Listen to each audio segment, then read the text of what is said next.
Yes.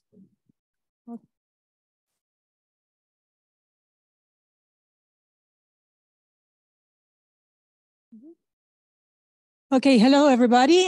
It's a real pleasure to have Mickael Rigault today to give the IAP colloquium. So Mickael is interested in constraining the expansion of the universe with supernovae. He did his PhD in Lyon, between Lyon and Berkeley, and then went for postdocs in Germany, and then got his edition in Lyon. It's a great pleasure because Mickael really in these years is one of those people that really challenged the Hubble-tension from the supernova side, and it's always great to have him here and have his critical point of view on this problem. And today he will talk about the Zwicky Transient Facility, yes, yeah. And cosmological tensions. Thank you very much, Mickael. Thank you very much. Can you hear me well?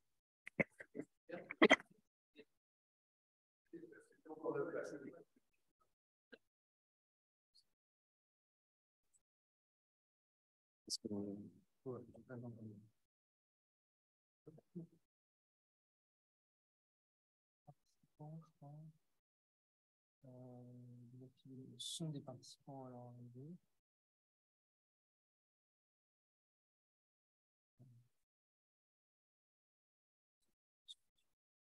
OK.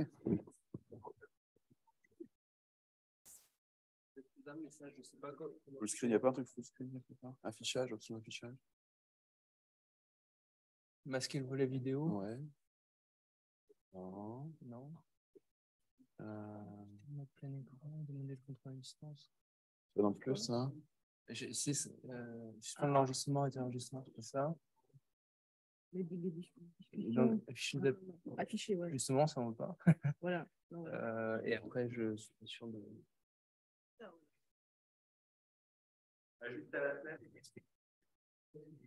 Afficher en haut à droite, peut-être? Ah non. Ça? Ouais. Bon, ça va être. Attends, parce que j'essaye d'accrocher ça en même temps. Okay. So I guess I should do the talk in English, right? There is. Yeah, okay. Because if we're all French speaking, then there is pointless. But okay, let's do it in English. So thank you very much for having me here.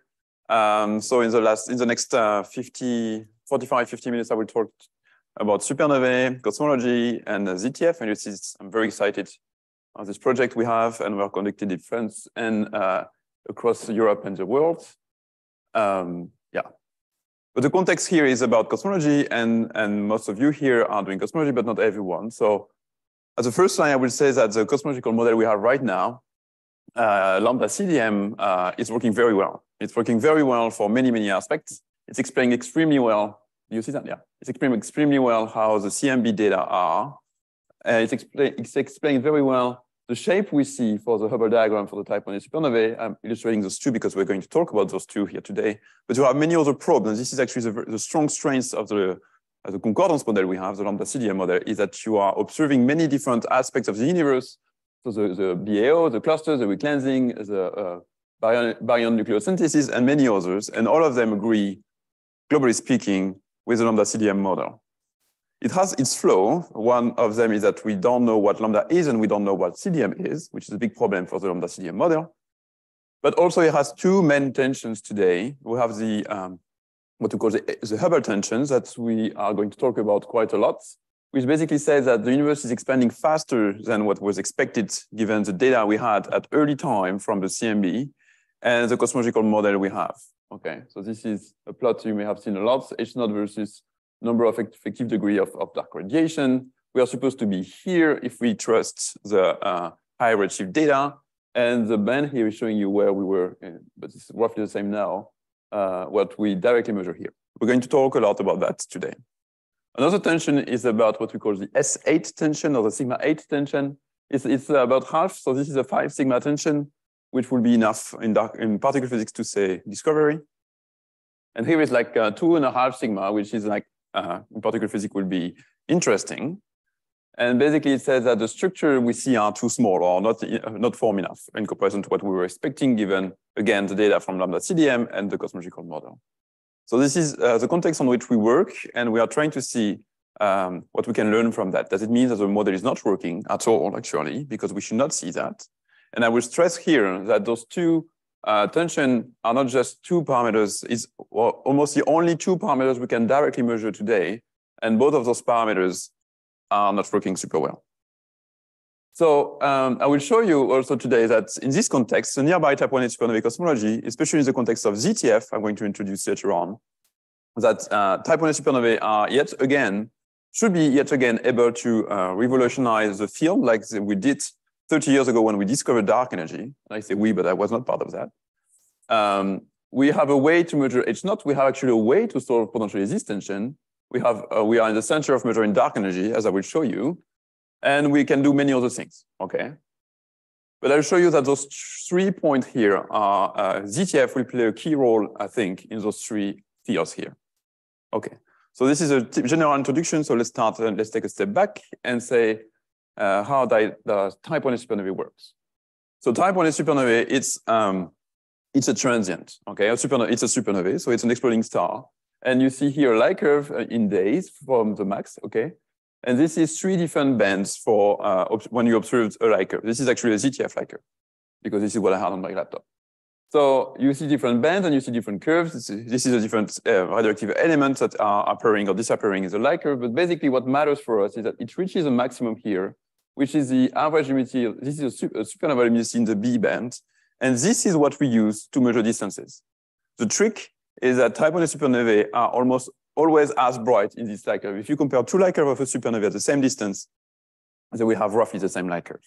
And not only it's very stable, this exposure, this thermonuclear explosion, but it's also extremely bright. So one Type Ia supernova is basically as bright as an entire galaxy, so 10 to the 10 star like the sun. So not only is very stable in flux or in magnitude, so it means that you can use them to measure distances by comparing the flux you observe. You know that if this is fainter, if one is fainter, it's because it's further away. So this is how you derive distance. But not only you can do that, but you can do that at higher redshifts, at higher distances, because they are extremely bright. This is one of the brightest exploding events in the universe. So this is actually an illustration of one of the nearest Type Ia supernova, SN 2008 FE. This is in M101. You have nothing here, then you have something as bright as a galaxy, and then it went up. It's actually not a true image, it's a Photoshop version to illustrate. So how do you do Type Ia supernovae? It's not that easy. You actually have to correct for some effects. So you have to correct for 2 main effects in Type Ia supernovae because they are not what we call exactly standard candle. Actually, there is nothing that is a standard candle in the universe. There is standardizable candle. So you can use some observation to measure, to create a standard candle. So actually, when you compare a light curve, you have different elements you have to measure. So the stretch is how fast this light curve, this envelope grow and decay. And you have the color. So this is the difference of magnitude between different bands. And this luminosity is actually in magnitude because we are astronomers. And so you're observing magnitudes. And here is showing you what we call a natural Hubble diagram. So it's an unstandardized Hubble diagram. You see here the redshift is yet again ZTF data. And here you have the distance modulus, so which is the luminosity in log scale. And if you put all the points here, you see that you have a large scatter on the Planck h of 0 here.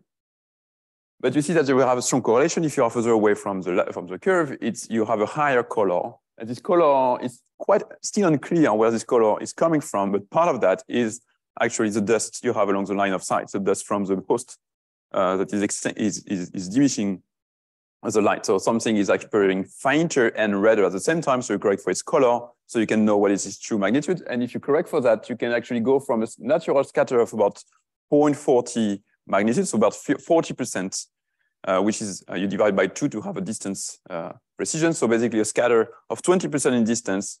If you standardize, so you account for those 2 effects, you go from 20% of distance precision to about 7% distance precision.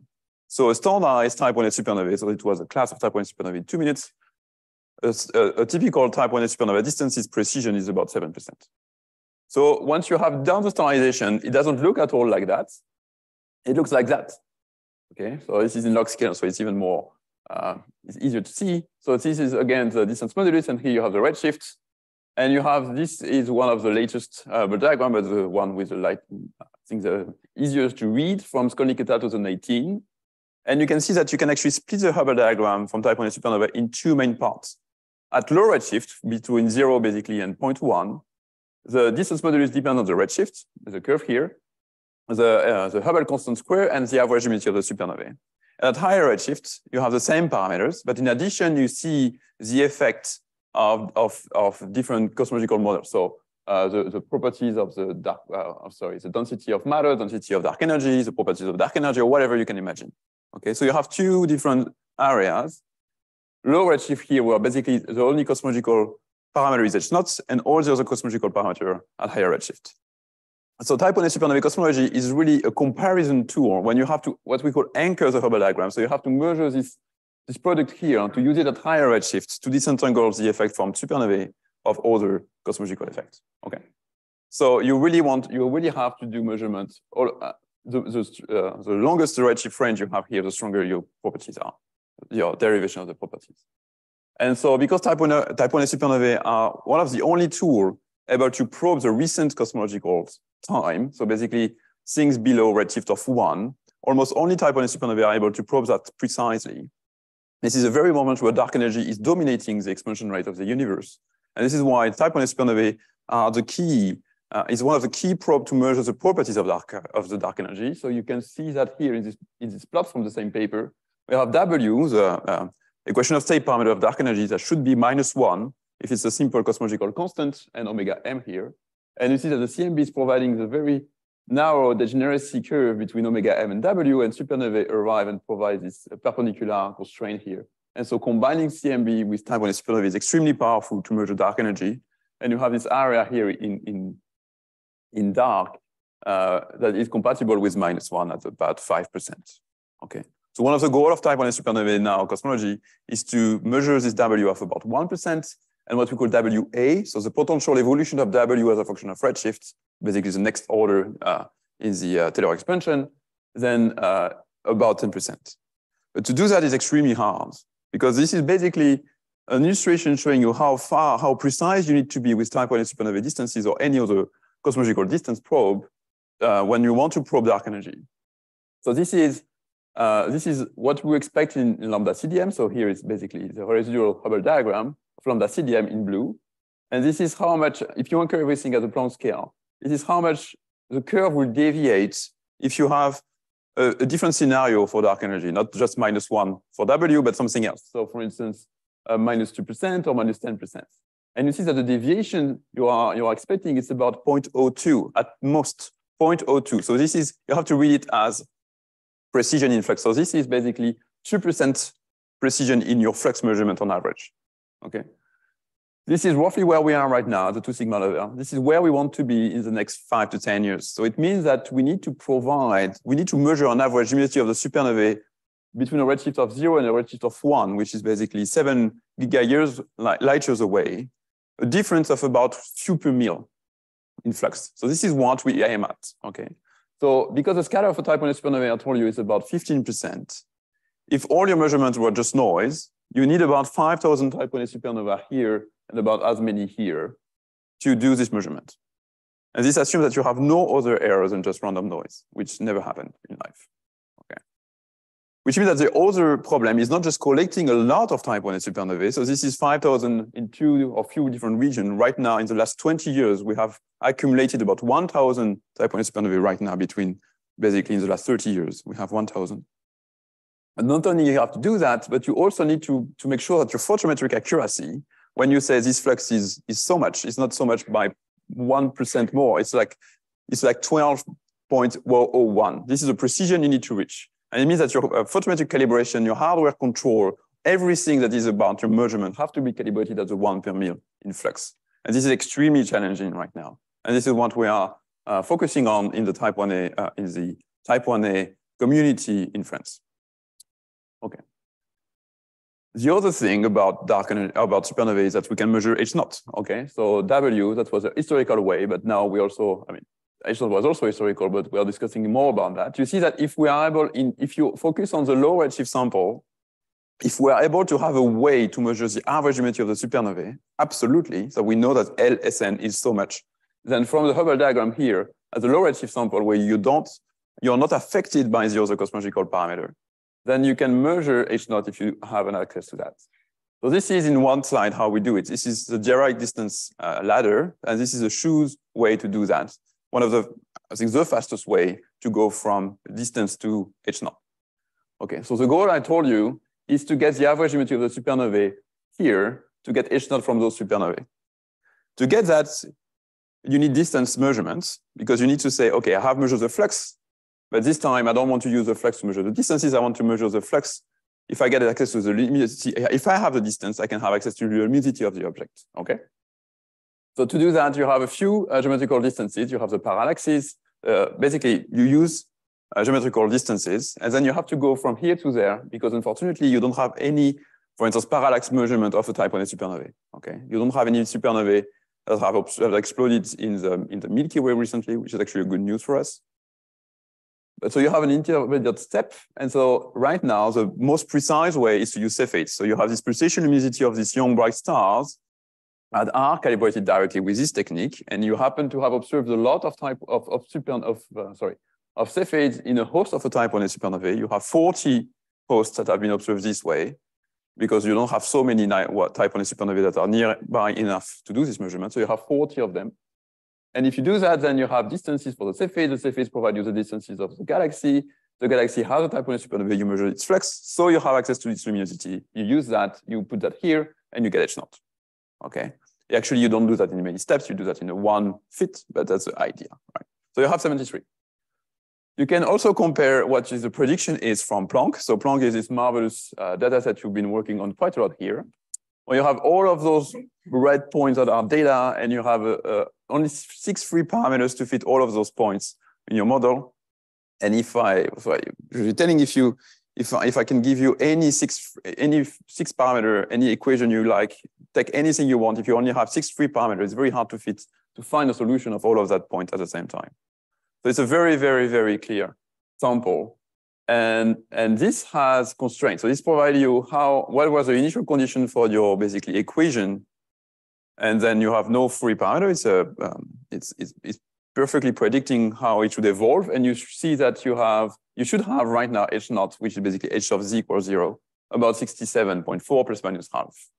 Of course, if you change the cosmological model, you will change this prediction because then it's a prediction based on high redshift data. Okay. And if you compare those two things, you know that they're not in agreement. There are 5 sigma apart.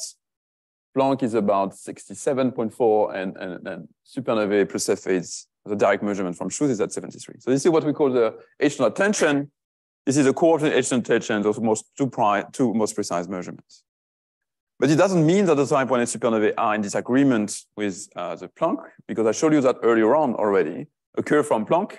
So this white curve here is not the fit on the supernovae data, it's a prediction from Planck on the shape of the H of z curve, and it's perfect. Okay, here you have the Hubble residual from the Planck paper, and you see there is no deviation. It's basically noise. So it might seem counterintuitive given the plot I showed you just before.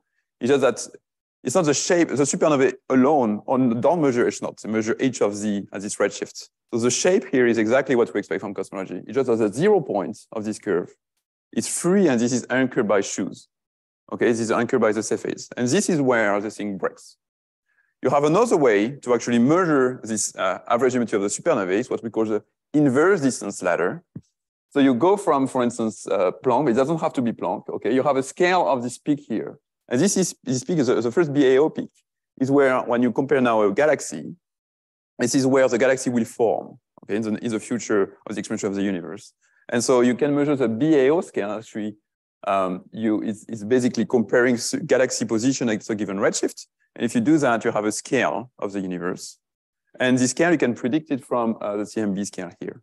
And so if you now assume that when you observe the BAO scale anchored by high redshift data, and you measure supernovae at this redshift too, so if you just say that the scale of the universe given by supernovae must match the scale of the universe given by the BAO because it's the same universe, then you are, statistically speaking, anchoring the average geometry of the supernovae, not at 0, but about 1.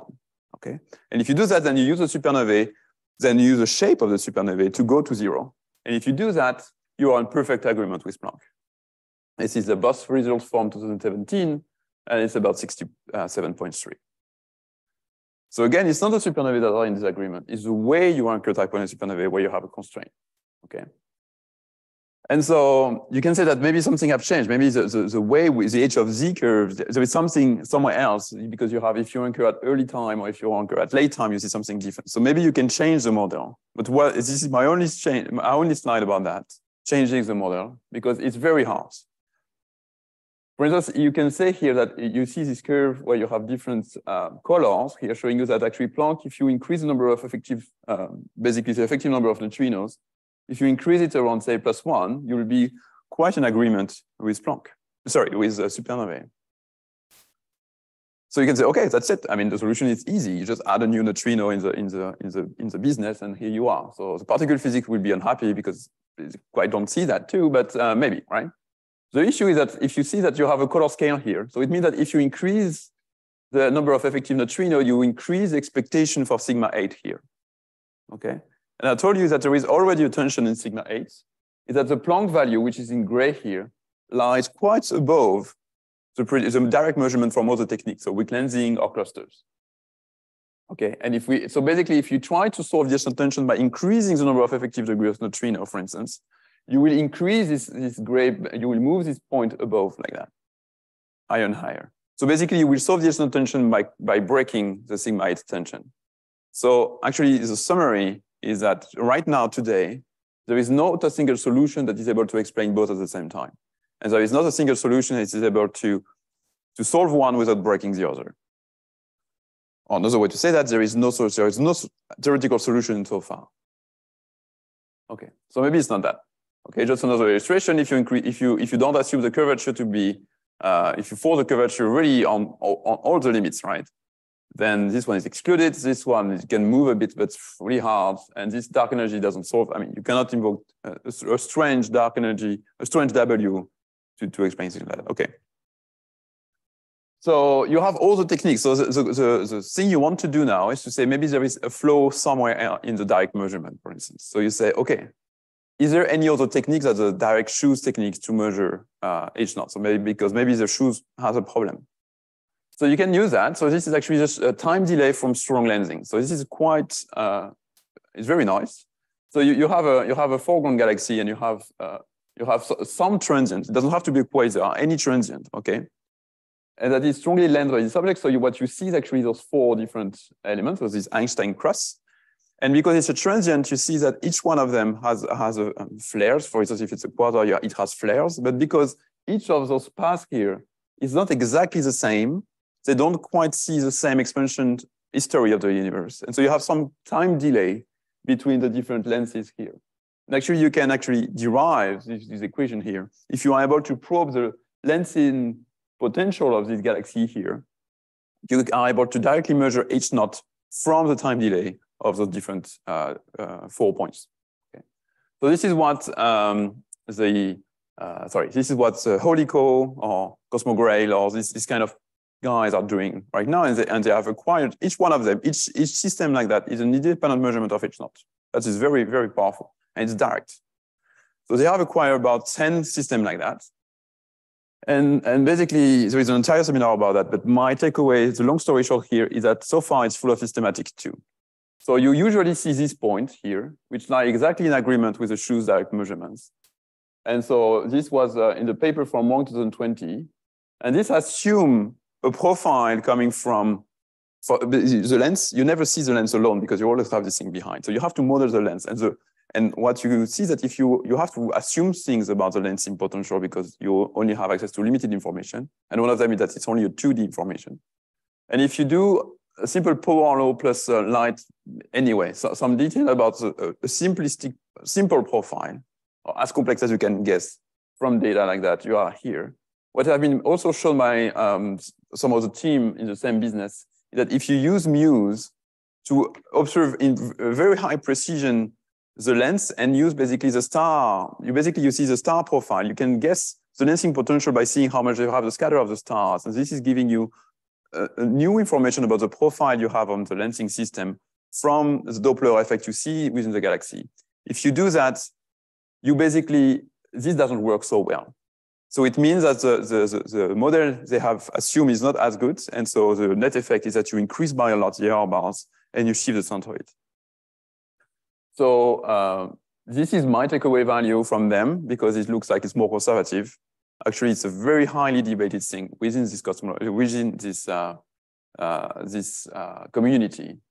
But basically, the long story here is that strong lensing is a new probe that is extremely powerful, but there is yet a lot of things to do and to work on to solve these problems.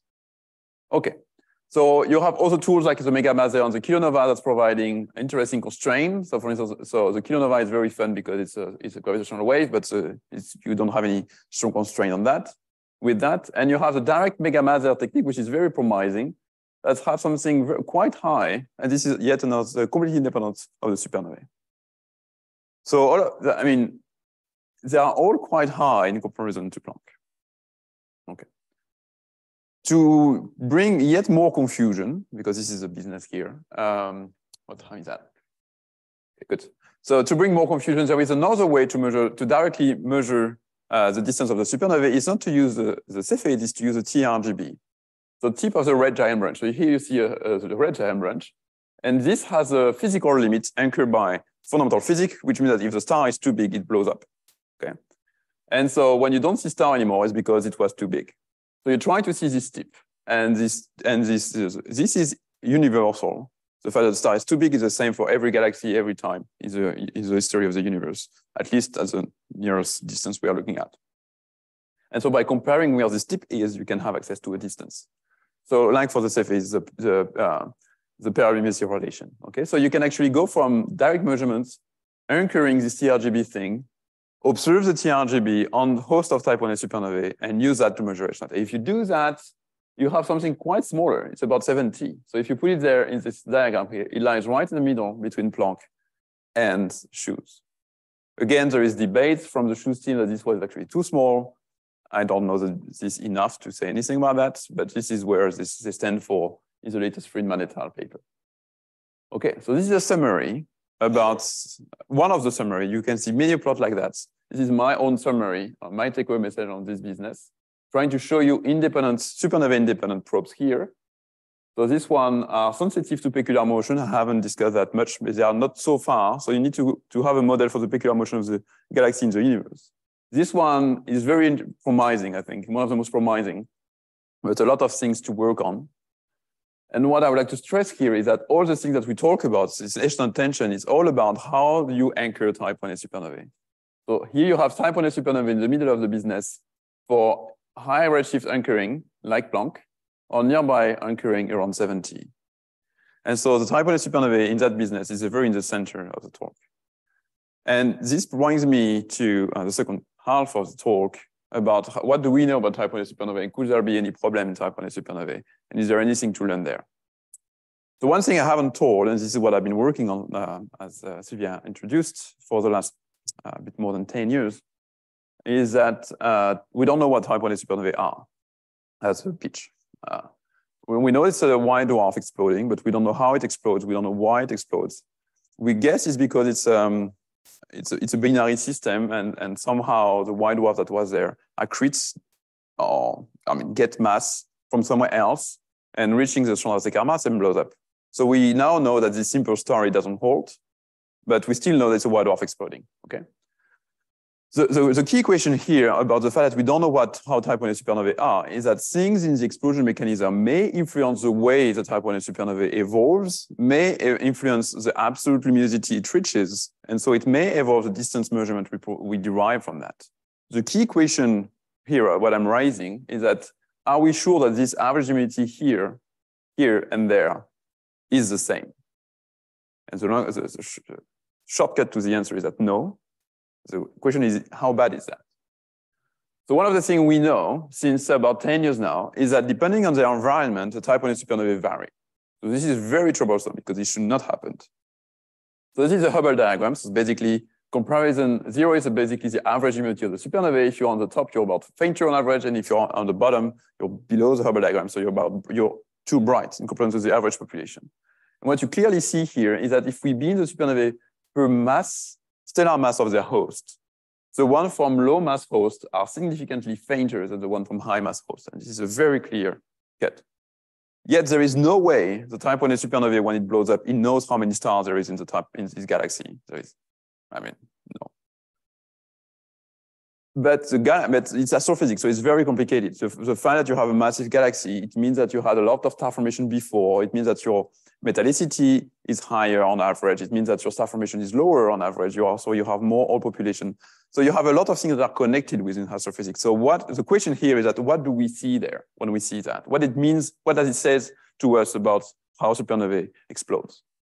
So what I did in my PhD and postdoc, and still now, is that we look at the nearby environment of the Type Ia supernovae. Instead of globing the global aspect, we're like, okay, can we get an information when we look at where the supernovae blows up?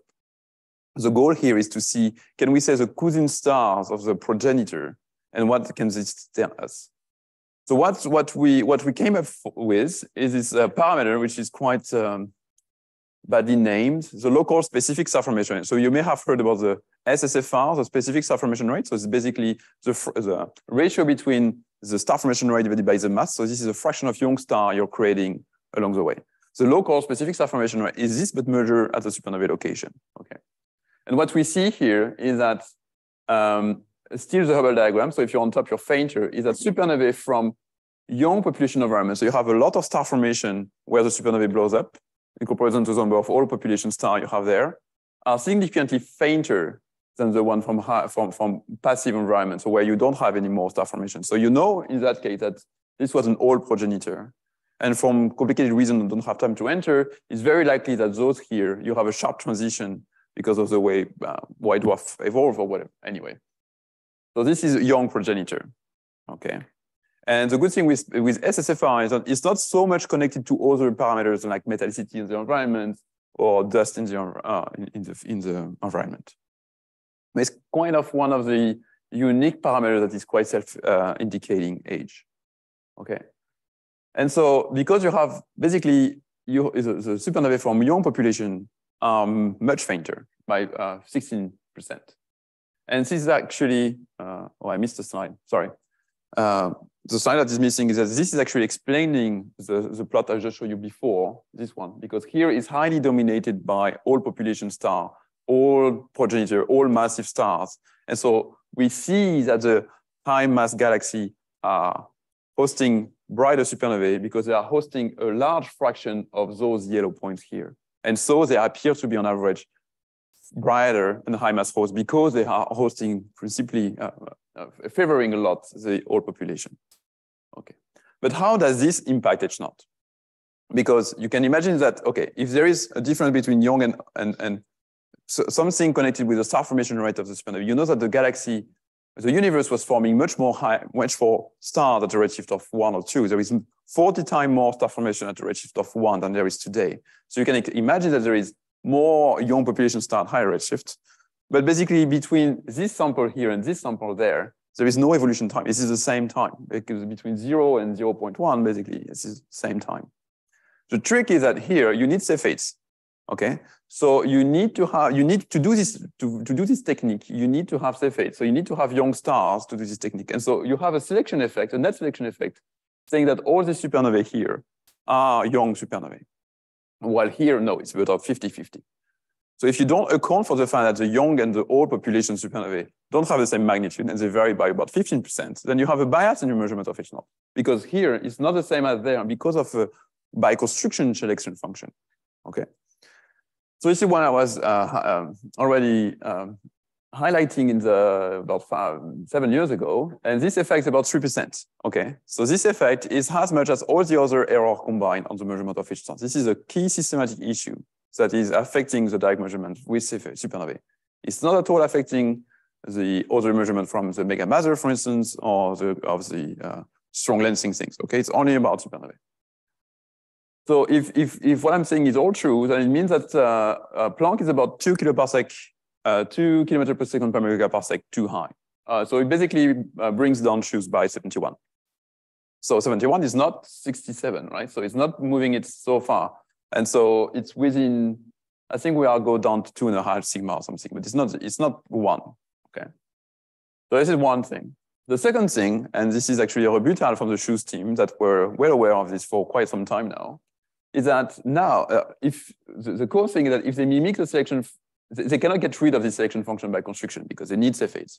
But what they can do is that they can get rid of supernovae from the Hubble flow sample here because they have way enough. So they can say, okay, we're going to get rid of all the things that could not host a Cepheid. So we're going to get rid of the adjacent things on which we don't observe, and we're going to get rid of the the elliptical galaxies because we will not observe Cepheid there. And if they do that, then their H1 value only shifts by 0.5%. Actually, it's even worse than that. I don't know if it's worse, but in the most recent shoes paper from 2022, this is a baseline analysis now following the thing I was saying some years ago. So in the baseline shoes, which is about 73.0, I think, this is what is applied. Okay. So how come? So the short answer is that I don't know all the details, but a lot of details matter. And this is why it's annoying. So I have, was a bit slower than expected, but okay, I'm going to now enter in some nasty details that may be important just to highlight why astrophysical bias for cosmology is so important. You what? You say what? Then I can be late. That's very good because I have an excuse. Go ahead. Go ahead. Go ahead. No, go ahead. So, in principle, this doesn't change only the 0 points of the luminosity of supernovae, because it would be a smooth transition over the history of the universe. This effect should also affect the New York Z. Yes. Yes, it does. Yes, it does. This is still compatible. Yeah. So it's another talk. This one was the H0 talk, but the W talk, which I like a lot too. So basically, you move W by about 0.5%. So you move W by 1 sigma, basically. But it's not at all at the level where I can say anything about dark energy at all. It's really like what we are trying to measure is the thickness of the line for W, and this is within the thickness of the line, basically. So it's getting dominating. So we are highly looking onto that, but it's at the level of 1 sigma for W, which will be 5 sigma in the next generation, but basically, yeah, okay. Okay, so this is what I'm calling the two population model, which is the heart of my RC. And so after debating a lot with the shoes team, I decided to do a step on the side and not trying to find flows or SM finding flow. I'm trying to build a model and trying to see if I can do prediction about this model, and then I will be certain that this model is correct. Because the first time I saw the result, I was like, okay, I was wrong to start with. But so basically the model is the following. So you have the supernovae, there is 2 populations of type Ia supernovae. One from all young progenitor and one from old progenitor, okay? If you look at the rates, the young population is following the star formation, what I was saying before. If you have a lot of star formation, you should expect a lot of young, and the old population is following the mass, because you need to have creating a lot of galaxies, of stars, and this is typically few giga-years old of galaxies, giga-years old stars, and so this is basically the mass you have in a galaxy, okay? So this means that basically, because of this, it will mean that the fraction of young and old will evolve as a function of redshift, because this ratio evolves strongly as a function of redshift or as a function of environment, okay? So this is one thing we can test. Then the stretch. So I haven't talked about the stretch much, but you see the stretch I was showing you at the very top is how fast the light curve grows. And what we can see is that actually the stretch from the young population is only one unimodal, and that's I'm going to show you in the next slides. While the stretch from is really known for a long time, the old population show another stretch mode at low redshift. I'll show you in the next slide how it looks. So actually, you can use the stretch to probe this effect. The colors, there is nothing much we have seen yet, but it could differ, it doesn't matter. The standardization, the assumption is that they standardize the same way. This is also what we see, okay? It's just that, the stretch magnitude and the stretch, or the color magnitude relation is similar. But where the differs the most is that those ones are actually somehow basically 7% fainter, and those ones are 7% brighter. And this is the origin of the problem. If they were the same magnitude, we don't discuss about that, okay? And so this is the origin of the biases, because for instance, high massive galaxies are redder usually, they are elliptical, usually the massive ones, they are less star formations. So this is why we see all those different steps we are talking about when we look at environments. This is the origin of it. So this is my model. So I have different predictions. So let's see, okay? The first one is that we're going to look at that. Oh, I didn't, very nice effect. So this is a model coming not from me, I mean, derived from me, but coming from people studying galaxies and specific star formation rate as a function of redshift, okay? So the function of redshift, this curve is showing you that if we are at 50% now, you should be at 75% at redshift, basically 0.7, and at 100, getting closer to 100% at redshift 2. Okay, the band here is the errors we have right now on our knowledge about the cosmic evolution of the specific star formation rate, okay? Which is quite tight given what people do on galaxy modeling, on galaxy observations. Okay, so now if we multiply this fraction by the difference of magnitude between young and old, you can see that the drift of 0 point magnitude, which is what you were mentioning, is basically, if it's 0 at 2-ish, it should be basically 0.08 fainter on average today. So you have to divide that by 2-ish to get the effect on W, basically. On the other side, I was saying before that you have difference of stretch, and this is data from the factory. And if you split the supernovae as a function of the LSSFR, you see that from all population, you have this bimodal thing here, okay? And in young environment, you already have this mode. So basically, a way to see that you have access to one mode in every environment, and you have access to one mode in only the old population. So this mode could be, we don't know where it's coming from, but one of the way to imagine that is that this could come from the progenitor channel. Is a weight absorbing data. One is either slow or fast, but one is only slow. Okay, so it needs time to happen. I don't know more about that. Okay, but you can now compare this and that, because it means that you should expect an evolution of the stretch of the function of redshift on average because of that. And it's exactly what we see. If we don't use our data, but we use the literature data, so far everyone was assuming this curve here. And when we overplot our prediction, given factory data, we see the blue point here. This was published last year, 2 years ago, by one of my students. And we have basically, it's excluding the curve as a non-evolutive model at more than 5 sigma. Okay. And so we have demonstrated two things with this paper. We have demonstrated that Type Ia supernovae do evolve as a function of redshift. And we have demonstrated that they do so following the H model quite perfectly. We do correct for stretch. So it doesn't here, it's not a big deal. As long as we don't have selection function, it's not a big deal. It's just a way for us to probe if the H model makes sense or not. It's not affecting much. The fact that they were wrong to start with, it's affecting W as a second order effect, because you need to know the underlying stretch distribution if you want to correct for the Mickael bias. But this is second order effect. Okay. So this is really a way for me to probe my model. And we were correct.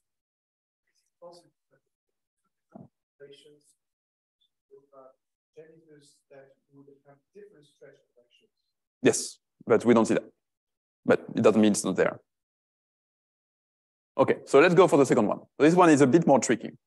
Okay, so this is where the core confusion is for me with the shoes team. The issue is that when we say that a galaxy is massive, so it's red, so it's elliptical, this is actually not true. It's on average true, it's globally the spirit, but it's not quite always true. And so this impacts the way you do a step measurement, because what we do here, when people do a step measurement, this is what the entire community is doing. You're comparing supernovae from this side of the line, on this side of the line. When you do that, you are implicitly doing a two population model like I'm doing. I'm just saying that you have a two population and you split them at a given value, okay? And so this is what you do, okay? So you have here a sketch from another student from my group. So you have a population B and you have a population A. And sorry, this is the blue and the red, okay? And you classify them as A or you classify them as B, but your classifier, your tool you're using, you have access to say it's young or it's old, it has its flow, okay? So for instance, here's an example. You say, oh, it's a spiral galaxy, so it must be a young supernovae. What happened? We look at the SSFR, it's blowing in the middle of nowhere, where you don't have star formation in the near 2 kiloparsecs. There is no way this is a young supernovae. Okay, so saying it's a spiral, so it's young, it's sometimes right, but not always, okay? And this confusion means that you have points on the right side that belongs to on the left side, and the other way around. Okay, so you have classified as a B object, and the other way around. Okay, so I mean that's not a big deal, that's the way it is. But what it means when you're doing a step measurement is that you can only be wrong in one direction. You can only smooth down things. You can.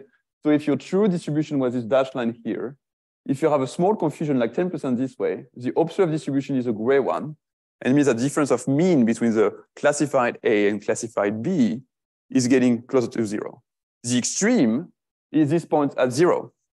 Here is 100% your accuracy. 0 means random sampling. So basically I'm saying you're young, you're old, whatever the reason. Okay, if you do that, it's a random sampling. If you do that, the difference of magnitude and average of this splitting should be 0 because you just randomly split a supernovae. Okay, so it means that this point here is not a free parameter. It's just 0 by definition. What I'm saying here is that the LSSFR value I needed for this study here to start with, we needed a reference. So we are saying, okay, let's use a specific star formation rate as a reference and say it's either perfect or near to be perfect. Assuming perfect is actually conservative. So let's assume perfect. I'll show you why it's conservative afterward. And my point is here. So I'm saying that every other measurement should lie on this diagonal. And if we do that, they do.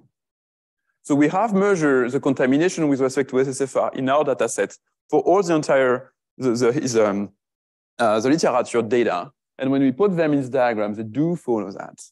So for instance, a lot of time you may hear from the shoes team that there are more photometric.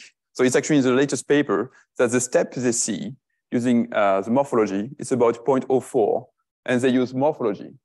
So they are here. So they are compatible with my prediction. It's just that morphology is a bad H tracer for supernovae. While if you're looking at local color that was used quite more and more, then it's better, right? And you are on this curve. And again, a lot of time from the supernovae community, you can still hear that you have all those points here. You should just average them out. That's wrong, because this point here is not free. It will mean that randomly some splitting the supernovae should give you a step of 0.07, which doesn't make sense. Still a lot of debate on that. Okay, but we'll see. So basically, the verified that they lie along this line that we just demonstrated last year with my students is, in my opinion, yet another confirmation of the prediction we made. And we made the prediction before doing the line. Okay. Finally, this is one thing that is not published yet, and I didn't find the time to publish it. I actually measure the specific star formation rate for the 40 shoes measurement. Okay. So I'm using the Gales technique I first introduced in 2015, slightly improved because now I'm average, basically, yeah, whatever. So I'm doing this measurement, and this is the LSSFR measurement for all the 40 shoes data. So I don't know which one is on the top, they're alphabetically split, but I know if you look at that, this is a distribution of LSSFR you have for those shoes anchoring samples. So they are all young, all at 91%. Okay. And some of them are actually old. So I don't understand that, basically. There is something that doesn't make sense. There's something that doesn't add up. So I'm not saying they are wrong in their analysis because I didn't find anything obvious. But it means that there may be something we yet have not understood. Okay, so this is my key message. Astrophysics probe is hard. Okay, let's move on to ZTF, and I'm going to finalize with that. And I still need 14 minutes or 15 minutes. I'm sorry, I'm a bit late because I had many questions. I'm sorry, it's completely my fault. So ZTF is this. So ZTF is this huge footprint. So you may have heard of LSST before. This is 10-degree fields, and you definitely know the moon. So this is about a half a degree field. And so LSST is big, but ZTF is huge. Okay, so this is on scale, right? This is Orion, sorry. What about astronomer? Okay, so ZTF is this. So ZTF is 3 filters. It's huge 47 square degree. We observe in 30 seconds, we reach a 20.5 magnitude depth, which means that we are about to cover almost 4,000 square degree per hour, which might not sound, but it means that we can see the entire northern sky above our head more than once a night. It's huge. And we have dedicated spectroscopy that I was leading at some point. And this means that we have a spectra for all the transients below a given magnitude of almost 19 for all the things that looks like a supernovae in the survey. A way to see that is that when we look at this field, this is the data release we are finishing with one of my postdoc. That should happen this summer, but you'll see first results. This is the first 2.5 years of data. So basically 18 and 89, 20. So you see that for only 2.5 years, we observe the sky quite a lot. So this is where the Milky Way is. And you have this field, a very dark field, this is what we call the deep field. So this means that we shoot them a few times a night just to see very fast transients. It means also that we have some crazy line curve with 300 points. And you have the 3 bands here. Basically, what you want to know is the light curve. So this is a typical, very good quality light curve we had up to now, pre-ZTF era. Okay, so you see the rising time, you see the different bands, and you see the points. This is an average, typical average Type Ia supernovae we are about to release. When you look at, when you experience, this is basically mind-blowing. You see the rising time very well. You're probing all the time up to late, and this is one of the typical mid-high redshift we have for our sample.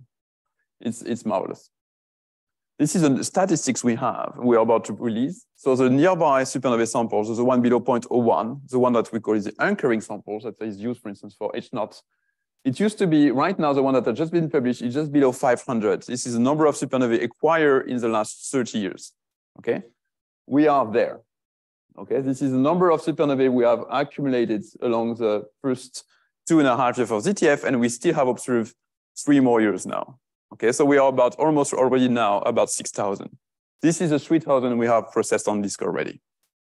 You have different colors here. So the blue ones are the ones that are typed as well. I'm not even talking about phototyping here, because then it's basically 1 order of magnitude more, but this will be for 2 to 3 years from now. We're not ready yet.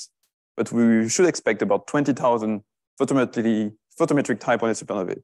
Here I'm talking about pure spectroscopically classified Type Ia supernovae. The one that passed the quality cut is almost all of them, which is a lot for a survey. And the quality cut is basically because if you observe supernovae and the field disappears because the Earth is rotating, you lose them. So basically those. And you have basically 2 kinds of redshifts, the dashed and the full. So this is the redshift you get from the supernovae spectra.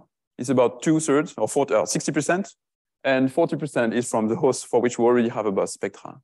When DAISY will be released, this will be 100 of them, because DAISY is observing all the hosts we have.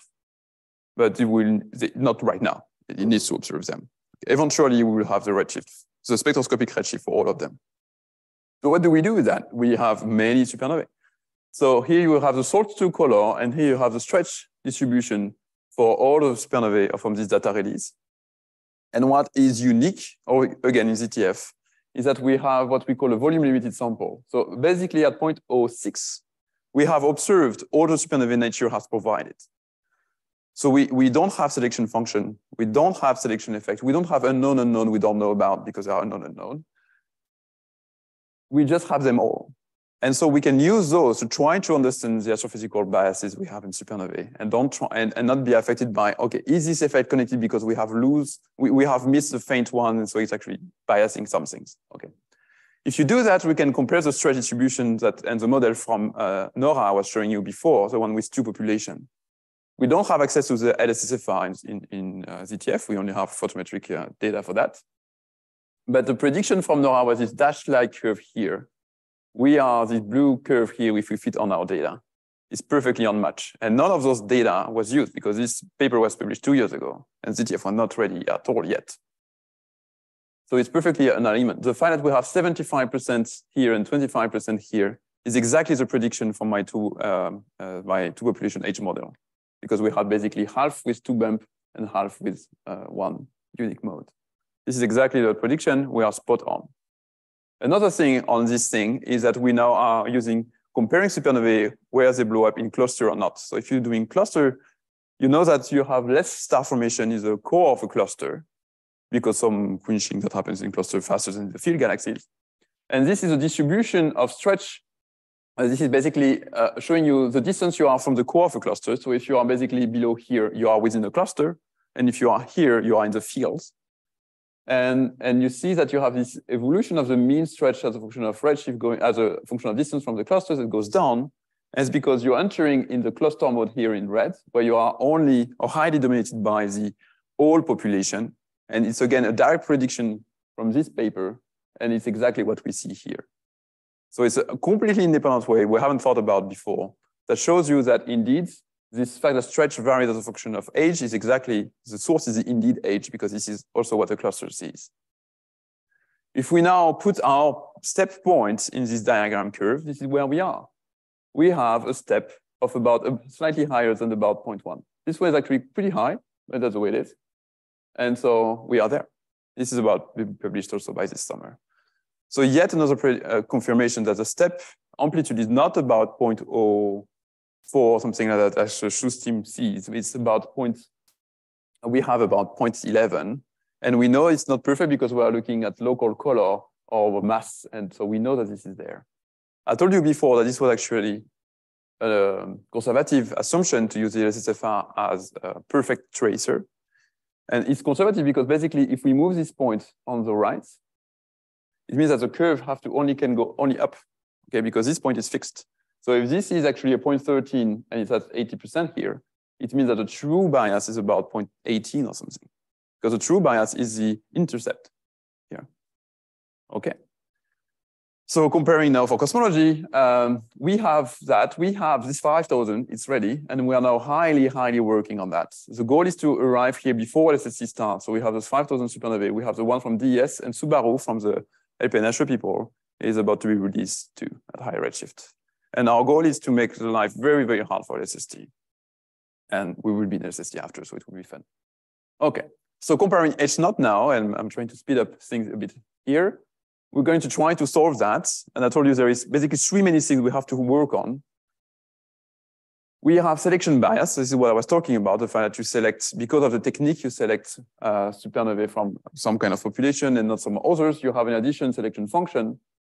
You have the photometric calibration. I haven't discussed that much, but basically they don't have a unique survey to do all those direct measurements. They are using, I think, 8 different surveys from 15 different optical system, photometric system, because some survey had different cameras at some point or different filters. And they barely match between this sample and this sample. So you may also have photometric shifts here. That is, it's unclear if it's a big problem, but it's there. Okay, it's an issue. And you have also the observing window that is very different between those supernovae and those supernovae. For instance, in the Schuss sample, you have, from top of my head, you have 3 siblings. So you have 6 supernovae coming from 3 galaxies only. So you have basically 3 galaxies that have hosts of 2 Type Ia supernovae. So it's good because you need to measure 1 distance and you have 2 supernovae. But it's 3 on 40. We have, I think, 6 on 6,000. Okay? It's just because the observing window is not the same. So again, I'm not saying it's a big deal. I'm just saying it means that there is yet another difference between this sample and this sample. The issue here is unknown. Okay? Really, this is the thing we are trying to find. And within ZTF, we want to solve that. What we're offering to do, or offering to the TAC of GWST, to be precise, is to get a volume-limited calibrating sample. So if we are with GWST with not too much effort, we can reach a volume-limited with a TRGB technique within 50 megaparsec. In this 50 megaparsec, we have about 5 Type Ia supernova a year in ZTF, which means that by the end of ZTF, we have 30, which is almost as big as the data set today with Schuss. We use a TRGB technique because, as I told you, we can do it in every host. So we will really be volume limited. It will not be volume limited for Cepheid, where we have already a selection function. No, it will mean that every supernovae we have observed within this 50 megaparsec will have a distance, which means that we are volume limited, there is no problem. We also are volume limited in this sample with the very same instrument. And this we already have. So we are 2 volume limited samples from the same photometric system acquired with the same everything. So if you do that, we should have no selection function by constriction, and we solve the problem of calibration photometry because we don't even need to do an absolute photometric calibration. Only relative photometry works. And this we have already. And so we aim at solving all the unknowns that could affect supernovae. If by doing that, we find 73, it will put a closing point that it's not a supernovae problem. And it's not even a TRGB problem because it will use a TRGB technique. So we are trying to put the stress on the complete opposite way of the Schuss team, trying to see if could be a direct measurement there. Okay. So this, in my opinion, this will solve the problem. Either we find 70 or 69 or whatever, or we don't, and then there is something. It's my takeaway message.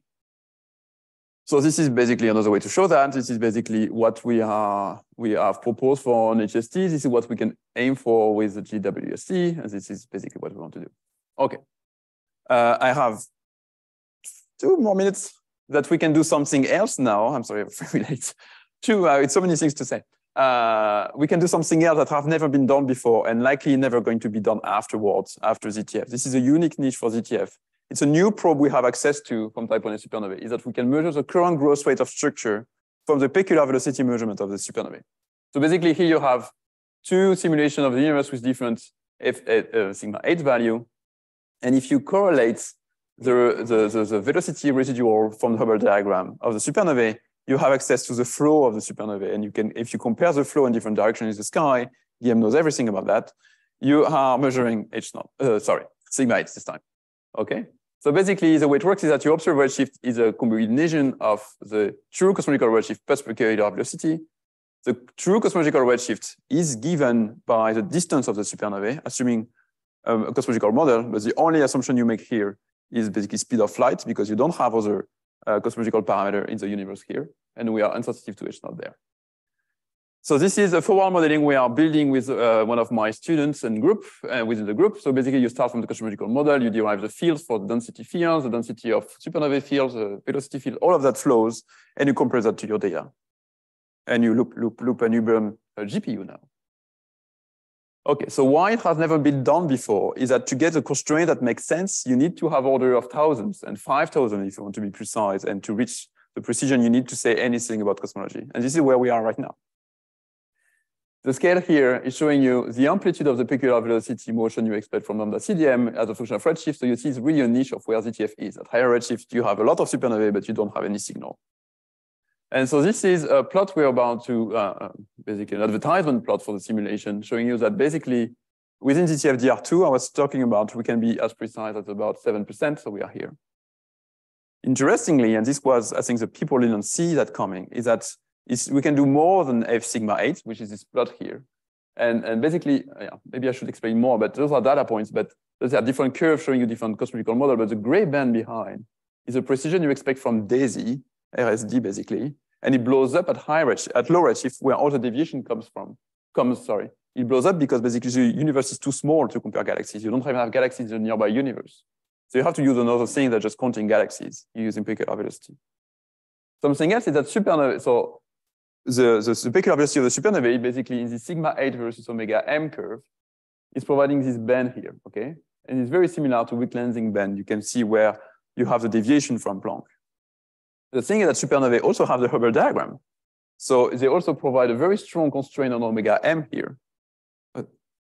And so if you combine those things, the supernovae alone can provide a contour that is highly competitive with the prediction with where weak lensing will be.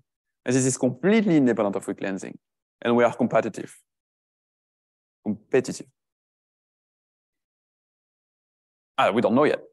So far, you see that I'm spot on Planck here. I don't know, it's a prediction, it's a model. So far, we are there, okay? So it's a simulation.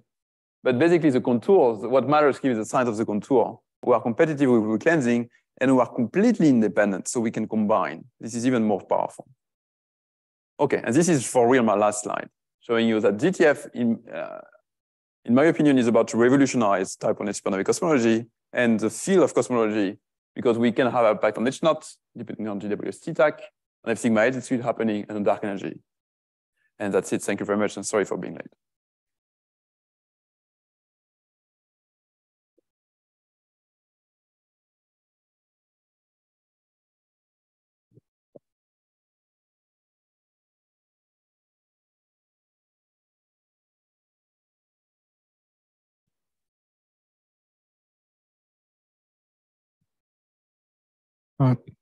Thanks for the nice presentation. I have a question about the modeling of the step.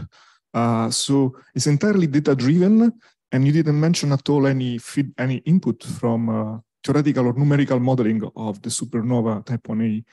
It's because that community, I don't know, it's not reliable at all. What you get from simulations of supernova explosion, or do you have a reason for that? So no, we don't have, unfortunately, the quality or Yeah, the modeling from scratch of the simulation explosion it's not working as a level where it can be providing any information useful for us observers.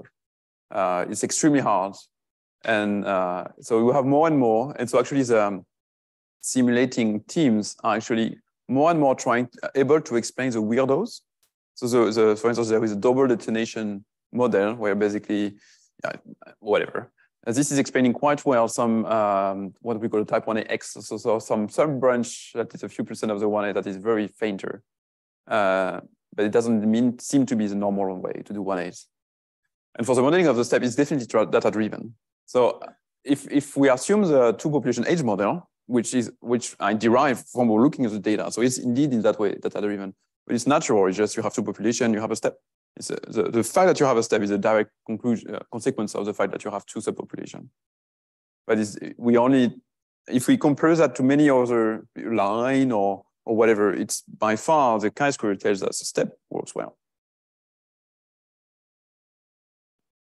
Hi, thank you so much for your presentation.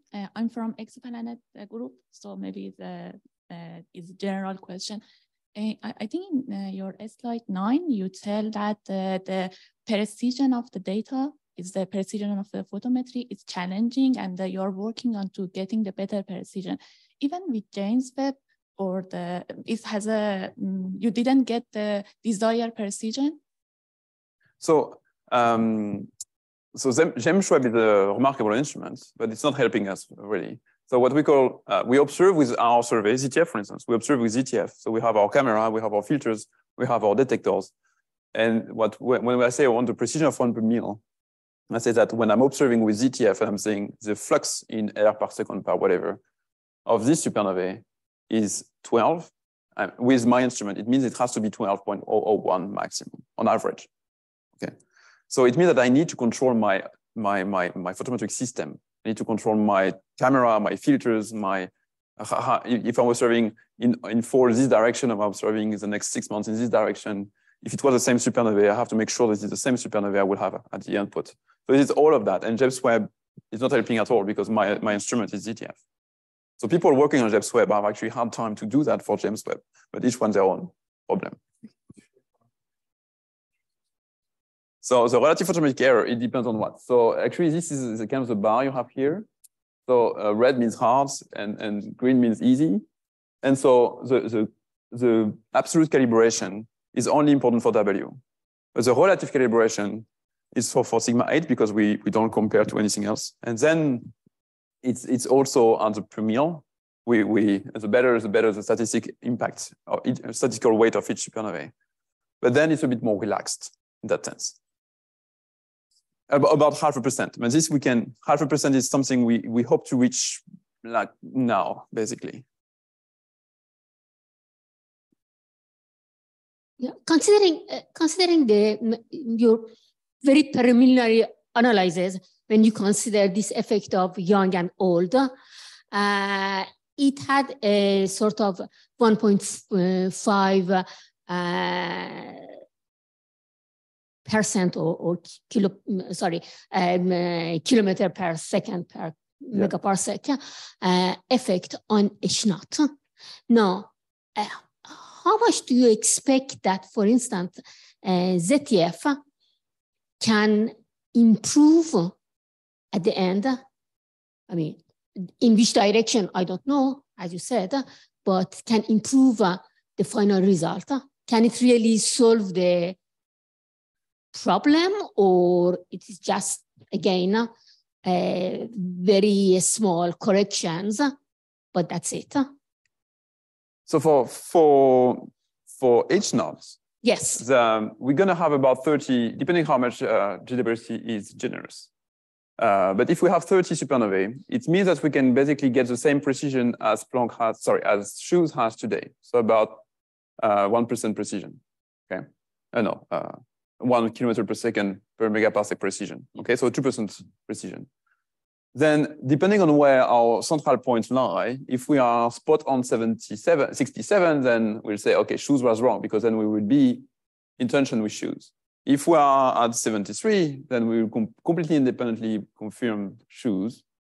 And if we are right in the middle, which is likely to happen because it's always like that, then we will say, we need more data. But I mean, you cannot because I mean, unless all the other observations are completely wrong, you will not obtain, because you are limited at redshift 0.1. But you will not get I don't know 67. No, no. So the redshifts, unless all other observations of supernovae are completely wrong. Okay, so I'm not sure I understood the last question, but the upper limits, so the error on H0 is completely dominated by the number of occurring supernovae you have. Okay, so the issue is not to get high redshift supernovae. We don't need that. Actually, we have 800 supernovae is 3 times too much. Okay, we don't care. And we're going to have 3 times more in the next few years. So the Hubble flow supernovae, this is solved already. Okay. The issue is the statistical noise of each individual supernovae from which you have an independent measurement. And because the universe is small at this redshift and the supernovae are rare, it's about 1 per millennium per galaxy, a 1A, that you just need to wait. And there is nothing else to do but to wait. Or to use GWST to go deeper and to say, oh, I don't need 50 days, I need 2 years for me, you know? Then fine, but if they won't give us that time. So the precision we're going to reach is going to only depend on the number of supernovae we can use to anchor our Hubble diagram. If we have 1, we will say nothing. If we have 30, we will say something. Again, I cannot answer right now your question to know if we're going to solve or not the tension, because I don't know where the 0 point is. Sorry, I don't know where the 0 value is. Again, if we find 50, right, I will be very worried. But if we find 50, then there's a new door yet open. Okay, so I get fired. But so I cannot say anything else than what I just said. My precision will be that of shoes. Then the question is, where do we lie on the point? Where the point is? This I cannot answer yet. You didn't mention that, but and sorry if it's completely naive question, but is dust an important systematic for yeah, so construction of distance? Dust is something that is really puzzling us a lot, because we thought, it's actually one of my first slides, but that basically for a long, long time, the color of the supernovae was thought to be dust. And so this was host dust. So the Milky Way dust, we have dust map we use. So we are about trying to see if we can correct them, because with supernovae, we see now actually in DR2 that they are not perfect, but there's a small effect. The core thing is, where is this color from the supernovae coming from? And so I was saying before, for a long time, we thought it was dust, but the issue is that the dust flow, so the connection between how red you are and how dim you are, was not following the one we get from the Milky Way. But the Milky Way dust is just a Milky Way dust. Other hosts can have other dust flow. So this is a big question we have. But more interestingly, one thing we see now is that actually what it looks like is that there is actually this color is actually a combination of 2 effects. You have a bulk here, basically like a Gaussian here, which is basically just a random scatter of the supernovae color. So their temperature or something, their temperature or something else. And the tail here is coming from the dust. So the dust is really only affecting those supernovae at high color, and there are not so many. So this is where we stand right now, but this is a highly discussed thing in the supernovae. We use this color to standardize the supernovae. So you see that the red are on the top, and so you correct for that, and you move them back on the line, right? So you use that, but it's empirical. I'm a bit surprised it's not discussed much here, at least, because when people look at the dust properties in galaxies, it's clearly a quantity that is evolving with cosmic time. And even on a billion-year time scale, like from redshift 0.1 to 0.0, right? So the dust-to-matter ratio is evolving in galaxies. The distribution in grain sizes, the distribution in chemical composition, the thing is that all affect the optical properties. Yes, it does. But so there are 2 answers to that. The first is that so far, the standardization of the supernovae have been empirical. and it works extremely well. I know that there is, so this is using the SALT model developed here in Paris too, in Penachel. But there is also models that try to infer with information from the dust law. They say, okay, I'm assuming the dust law, the gradient, blah, blah, blah. And they did not reach by far the precision we can get from simple relations like that. And one of the issues is that we cannot say color means extension from dust. And we don't know here. I'm pretty convinced that this 0.4 thing is dust. But so far, only ZTF sees them. Usually, what happens, they are super dim. Okay, so usually what happens is that we have something like 0.22 you don't have anymore. If you look at the Pantheon distribution of color, it just drops, it will have nothing above 0.2. So actually, maybe ZTF is for the first time actually probing dust from the host. But before, it was completely subdominant in the supernovae color we see.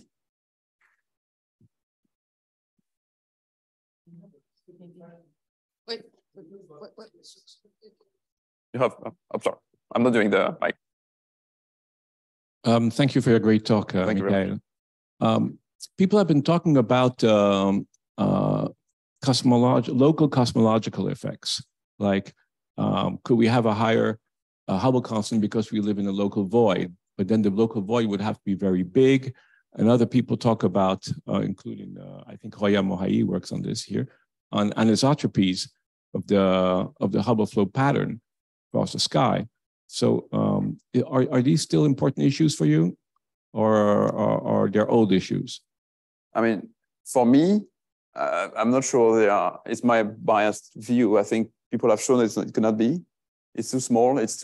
And whenever we do what?